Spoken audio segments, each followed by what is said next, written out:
Il y a quelques jours, j'étais en coaching avec Eric, qui est un trader débutant depuis 8 mois, et il a une grosse problématique, c'est tout simplement d'être toujours en démo et de ne pas réussir à passer en réel. Alors dans cette vidéo, on va voir les peurs qu'il a, puisque très généralement, c'est exactement les mêmes partagées par ceux qui hésitent de passer du compte démo au compte réel. On va voir aussi les problématiques que cela entraîne, et bien évidemment, je vais te partager certains des conseils que je lui ai donnés et que tu vas pouvoir toi aussi à la fin de cette vidéo appliquer si jamais tu es encore bloqué sur un compte démo. Je te propose donc qu'on passe sur mon écran parce que je t'ai retracé notre appel avec tous les points clés que l'on s'est dit et pourquoi tu vas voir que c'est vraiment important de ne pas rester trop longtemps en démo et surtout comment faire pour passer en réel. La première peur d'Eric, comme tu peux le voir, c'est donc celle de perdre de l'argent, qui est une peur plutôt noble en réalité puisque on n'a pas envie évidemment d'aller jeter son capital par les fenêtres.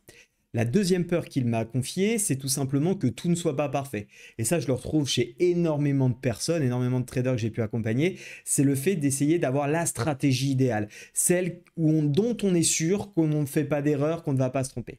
Sachez qu'elle n'existe pas, c'est un mythe qu'on vous a peut-être vendu ou une croyance limitante que vous avez. Moi-même, ma méthode ne marche pas dans 100% des situations de marché et c'est impossible tout simplement d'avoir la solution parfaite. Ce qu'il nous faut, c'est une solution qui nous est adaptée et qui nous permet d'avoir confiance dans ce qu'on fait, d'accepter effectivement qu'il y aura des belles phases de gains qui va nous permettre générer des revenus grâce au trading, mais il faut absolument accepter aussi qu'il y aura des phases difficiles et on va voir comment on peut s'en protéger dans cette vidéo. Alors ces erreurs pour Eric, elles sont complètement paralysantes pour son trading pour plusieurs raisons. La première, c'est que déjà le fait d'être en démo plutôt qu'en réel, on n'a pas la gestion émotionnelle. Et je sais que j'ai certains traders qui me disent oui, mais je fais comme si j'étais en réel. Crois-moi, c'est complètement différent. Il y a certains trades que tu vas prendre en démo que tu ne prendrais pas en réel et l'inverse. Donc, il est vraiment important ici de comprendre qu'on ne passera pas exactement les mêmes trades et en tout cas, on n'agira pas pareil. Donc, à partir du moment où on n'agit pas pareil, forcément, ce qu'on fait en démo et ce qu'on fait en réel sera différent. Et donc, finalement, on est en train d'appliquer une stratégie, une méthode qui ne sera pas complètement dupliquée lorsqu'on sera en compte réel. Ça, c'est le premier point. Deuxièmement, Eric, en faisant ça, il consolide des mauvaises habitudes. Des mauvaises habitudes parce que quand on est en démo, il y a plein de choses que l'on fait, mais qui n'impactent pas en réalité notre trading parce que c'est de l'argent qui reste fictif. Mais des mauvaises habitudes que je vois souvent, c'est tout simplement de ne pas calculer sa taille de position. En fait, on va juste s'intéresser à savoir si le trade passe ou ne passe pas. Mais on ne va pas s'intéresser à choisir la bonne taille de position, celle qui nous permet de gérer notre risque. Et en fait, c'est là où je dis souvent qu'une stratégie de trading, c'est pas juste gagner ou perdre, c'est beaucoup plus large que ça. C'est savoir faire une analyse, bien évidemment savoir appliquer sa stratégie, mais également gérer son risque. Parce que quand on est en compte démo, on va surtout s'intéresser au montant fictif qu'on va gagner, mais on va absolument pas s'intéresser à la gestion du risque. Et très souvent, on isole les trades que l'on prend en démo et on va dire « Ah aujourd'hui, j'ai gagné un trade ». On s'en fiche de ce que tu as fait sur une journée. Ce qu'on veut, c'est avoir une vision globale. Et la problématique du démo, c'est qu'on met en place des mauvaises habitudes. Je t'ai parlé du money management, mais il en existe plein d'autres. Aussi, la problématique de rester en démo, c'est de pouvoir croire pour certains qu'on est rentable et que ça y est, parce qu'on est rentable en démo, ça va être le cas en réel. Et donc, on essaye d'avoir une succession de confirmations. La problématique, c'est que le jour où il va vraiment passer en réel, il va tomber des nues. Parce que potentiellement, et s'il n'a pas déjà l'habitude de calculer sa tête de position, forcément, ça va lui faire mal. Il risque de tout perdre. Et c'est là où pourquoi on a beaucoup de traders qui se sentent très bons avec leur stratégie, hyper en confiance en démo. Et quand ils passent en réel, ça n'a plus rien à voir. Peut-être que même ça t'est déjà arrivé. En tout cas, moi, ça a été mon cas. Bon, ma problématique, c'est que moi, à l'époque, le compte démo, je l'ai pris par-dessus l'épaule et j'y suis quasiment jamais resté dessus. Mais malgré tout, ça m'a fait apprendre beaucoup plus vite aussi. Parce que le souci dans lequel tu peux tomber, c'est qu'à rester des mois et des mois, voire des années, car j'ai déjà croisé des traders qui sont restés plus de 2 ans en démo, finalement, ils sont obligés de repartir non pas peut-être de zéro quand ils se lancent en réel, mais en tout cas, il y a énormément de choses à voir, à revoir, et surtout, imaginez le gap de confiance qu'il y a en pensant qu'on est rentable depuis quelques mois, voire quelques années, on arrive sur les marchés réels, et là, c'est vraiment la douche froide. Donc, ne serait-ce que pour la suite des événements, s'éterniser en démo, c'est vraiment pas la bonne chose. Voyons maintenant les solutions que j'ai apportées à Eric, et la première, c'est évidemment de commencer petit. Eric, ça se passe bien en plus pour lui en compte démo, donc il n'y a pas de raison de s'éterniser pour les raisons que je viens de dire précédemment, parce que si ça se passe bien, ça devrait bien se passer en réel, et si jamais il y a un gap entre le démo et le réel, commence petit, comme ça au moins, ça ne te fait pas trop mal de perdre quelques dizaines d'euros. De toute façon, si on n'est pas prêt à perdre un petit peu d'argent au départ dans le trading, comme je dis souvent, mieux vaut ne pas venir. Le meilleur moyen de ne pas perdre de l'argent quand on fait du trading, c'est de ne pas en faire. Donc vraiment, commencez petit, commencez avec un capital de 1000, 2000 euros.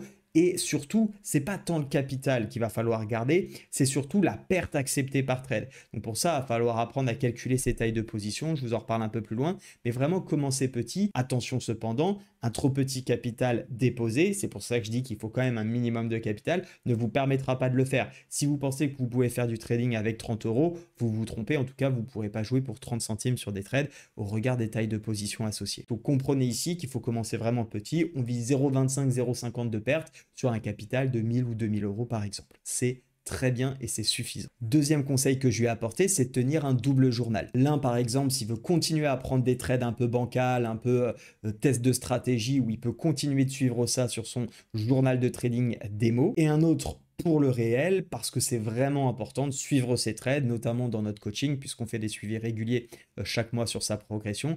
Et donc, il faut absolument que j'ai de la matière aussi pour l'aider. Et d'ailleurs, si tu cherches à te faire toi-même ton journal de trading, j'ai fait une vidéo que je te fiche, je ne sais trop où, qui te permettra bien de savoir quels sont les critères à mettre dans ton journal de trading et comment le tenir de manière régulière. Également, je lui ai conseillé de se fixer des objectifs de process. Donc là, c'est plus par rapport à notre méthode et notre façon de faire qu'on a vu ensemble et non de gains. Ça aussi, c'est la grosse problématique, c'est que comme on passe du démo au réel, ben on regarde que les gains. Alors que pour autant, ce qui est vraiment important, c'est comment tu appliques ta méthode, ta stratégie. Est-ce que tu l'appliques toujours aussi bien qu'en démo? Et donc, il faut se fixer non pas des objectifs de gains, puisque de toute façon, ça va dépendre des conditions de marché, des setups que tu trouveras, et c'est complètement dépendant sur un petit échantillon du temps. Donc, mieux vaut se focaliser sur des choses que l'on maîtrise, qui sont concrètes, à savoir notre process, et plutôt que de viser, par exemple, je te dis n'importe quoi, 4% de gains pour le mois prochain, bah vise-toi plutôt tes 20 prochains trades que tu vas faire en réel, t'essayes de les exécuter avec toutes les conditions qui constituent ton plan de trading. Et ça va te permettre de prendre confiance dans ton trading. Et en plus de ça, si tu as une bonne stratégie, il y a fort à parier que sur le moyen long terme, bah, tu vois que finalement, trader en réel, il y a peu de chances de perdre de l'argent si on applique une stratégie qui est rentable. Quatrième conseil que je lui ai donné, c'est tout simplement d'utiliser un courtier qui facilite la transition. Autrement dit, un courtier qui te permet d'abord d'évoluer en démo et sur lequel tu peux directement aller sur du réel. Pourquoi? Parce que connaître son courtier, connaître les outils qu'il nous met à disposition, c'est essentiel et ça permet de gagner tout de suite en confiance. Un problème que je vois souvent chez les traders, c'est de commencer sur une plateforme X ou Y, chez un courtier, peut-être en démo, et puis finalement devoir passer en réel sur une autre plateforme. C'est compliqué, ça rajoute du stress parce qu'on ne sait pas exactement où sont les boutons, comment ça fonctionne, quelle est la taille du point. Bref, on n'est pas habitué à l'environnement dans lequel on évolue. Donc forcément, ça crée de la tension, de la crispation, et c'est déjà de là où on peut commencer à avoir des erreurs qu'on ne faisait pas en démo et que l'on va faire en réel. Donc, ce que je recommande, c'est d'avoir un courtier qui permet de passer de la démo au réel sans avoir changé d'environnement. Pour ma part, vous le savez, ou peut-être pas encore, mais j'utilise XTB parce qu'avec XTB, j'ai un compte démo illimité, ce qui me permet de tester et de m'habituer à l'environnement d'XTB et de pouvoir facilement faire ma transition. En plus, il y a un avantage si vous inscrivez par mon lien, c'est que non seulement vous aurez le compte démo qui est illimité contrairement à 15 jours habituellement, et surtout vous générez des intérêts passifs sur le capital déposé non utilisé. Je m'explique, vous arrivez sur XTB, vous déposez disons 1000 euros, les 1000 euros ne sont pas utilisés et génèrent des intérêts pendant que vous pouvez vous entraîner par exemple en démo. C'est top parce que ça fonctionne un petit peu comme un livret A, j'ai des intérêts qui tombent, à côté de ça je peux commencer à m'entraîner et quand je me sentirai prêt, eh bien, j'ai déjà mon capital pour commencer à aller trader les indices ou le forex par exemple. On peut également trader les crypto-monnaies. Si ça vous intéresse d'avoir ces avantages, je vous ai mis un lien en description et pour vous remercier, je vous offre même 1 heure de coaching avec moi si vous passez par ce lien. Je vous remercie par avance. Donc vraiment utiliser un courtier qui centralise le tout, c'est une étape clé pour faciliter la transition. Cinquième solution que je vais apporter, c'est de suivre une stratégie de money management strict. Ça, c'est un point qu'on n'est pas obligé de faire au moment où on passe en réel. Je vous invite vraiment à l'avoir en avance, mais c'est évidemment obligatoire. Obligatoire de savoir comment calculer sa taille de position, savoir et comprendre les différences entre le calcul de taille de position par rapport aux indices, aux forex, aux cryptos, si on est sur CFD, sur futur, par rapport à son broker, quelle est la valeur du point, du pips, comment je calcule tout ça, et bien évidemment avoir les concepts de risque-reward, les pourcentages de gains nécessaires de win rate par rapport à une stratégie effective. Bref, tout cela, il faut absolument le maîtriser, il ne faut pas attendre de passer en réel, bien évidemment, pour le faire.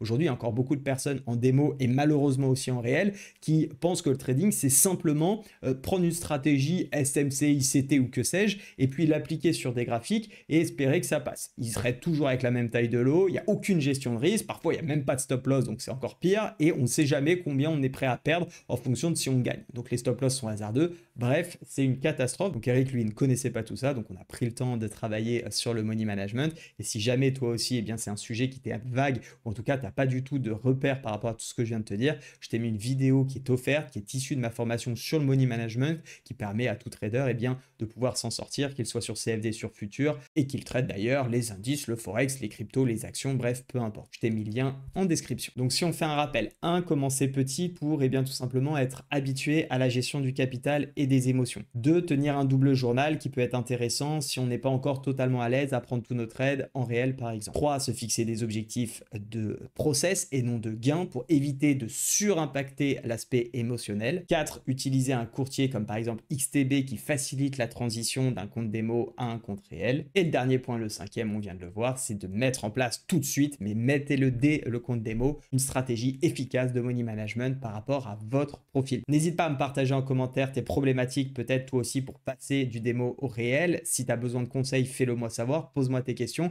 ou raconte-moi comment ça s'est passé lorsque tu as fait ce switch, toi, dans ta carrière de trader. Il y a toujours énormément à retenir de chaque histoire. Si tu as aimé cette vidéo, je t'invite à la liker et à t'abonner à ma chaîne parce que je crée énormément de tutos de ce type pour aider les traders à se lancer. D'ailleurs, puisque notre 5e point, c'était le money management, je te laisse avec une autre vidéo sur ce sujet.